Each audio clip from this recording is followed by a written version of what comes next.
Have you ever heard of someone so rich, so unbelievably wealthy, that their vacation could literally break an entire country's economy? I'm talking about a guy whose generosity accidentally triggered a decade-long recession. It sounds like something out of a movie, right? Well, it's a true story, and we're going to dive into it. So let me ask you, who's the richest person who ever lived? I bet a couple of modern names are popping into your head right now, but the answer is probably not who you're thinking of. Is it Jeff Bezos? Nah. I mean, he's doing okay for himself, but he wouldn't even come close to the top of this list. What about Elon Musk? Nope, not him either. To find the real answer, we've got to go back in time, like way, way back. All right, the answer is Mansa Musa. He was the 14th century emperor of the Malian Empire in West Africa. And trust me, his story is even more incredible than you can imagine. So the big question is, where did all this mind-blowing wealth come from? Well, it came from the very ground beneath his feet. He wasn't just ruling an empire, he was ruling a literal golden empire. Let's set the scene.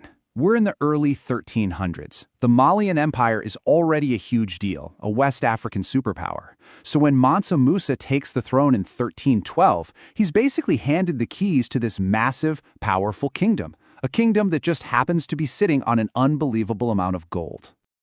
Now, to really wrap your head around his wealth, you need to understand this one simple fact. Back then, his empire supplied more than half of the entire world's gold. Let that sink in for a second. One empire controlled half of all the gold on the planet.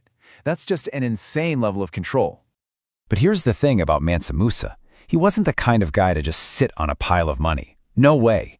He was a builder, a scholar, a leader, with a grand vision to turn Mali into the greatest civilization on Earth. And the one event that cemented his name in history forever? That would be his Hajj, the pilgrimage to Mecca, in 1324.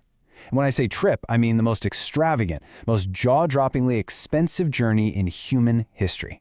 First off, he didn't exactly pack light. His caravan was made up of 60,000 people. That's not a traveling party. That's the population of a modern city, on the move, marching across the desert with him. And what a sight it must have been. We're talking 12,000 of his own personal attendants, all of them dressed in the finest Persian silk. This wasn't a pilgrimage, it was a moving golden city. And the wealth, the wealth was just staggering. He had hundreds of camels in his caravan, and get this, each one was loaded down with up to 136 kilograms, that's almost 300 pounds of pure gold. The sheer logistics of that are just mind-boggling. So wherever he went, Mansa Musa was just giving away gold. But when he rolled into Cairo, his generosity had a catastrophic effect. He flooded the market with so much gold that its value completely crashed. Prices for everyday things shot through the roof. It literally took the Egyptian economy over a decade to recover from his visit. Think about that. His personal spending spree was enough to break an entire region's economy for 12 years. So this all leads to the obvious question, right? Just how rich was this guy? Well, this is where things get really, really difficult for historians.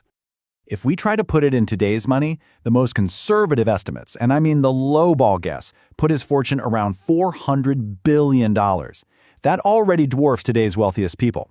But the truth is, even that incredible number doesn't tell the whole story.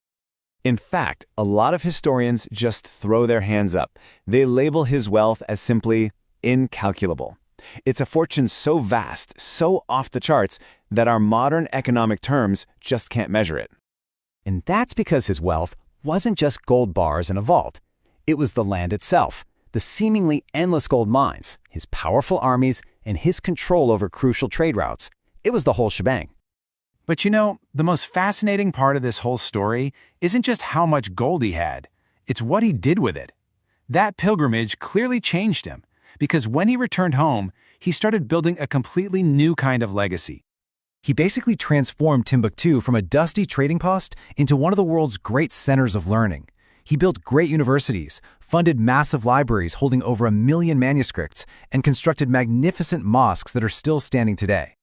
Under his rule, Timbuktu became this global magnet for scholars, poets, artists, and merchants from all over the world. It really was the New York, the London, or the Dubai of its day. It was the place to be. And this really gets to the heart of his story. While the world was, and still is, mesmerized by all his gold, his true lasting legacy was what he built with it. He invested in knowledge, in architecture, in faith. He uplifted his entire empire for generations. So, next time someone asks who the richest person in history was, you'll know the answer. It was the king who had so much gold he could devalue it, but whose greatest investment was in making knowledge priceless.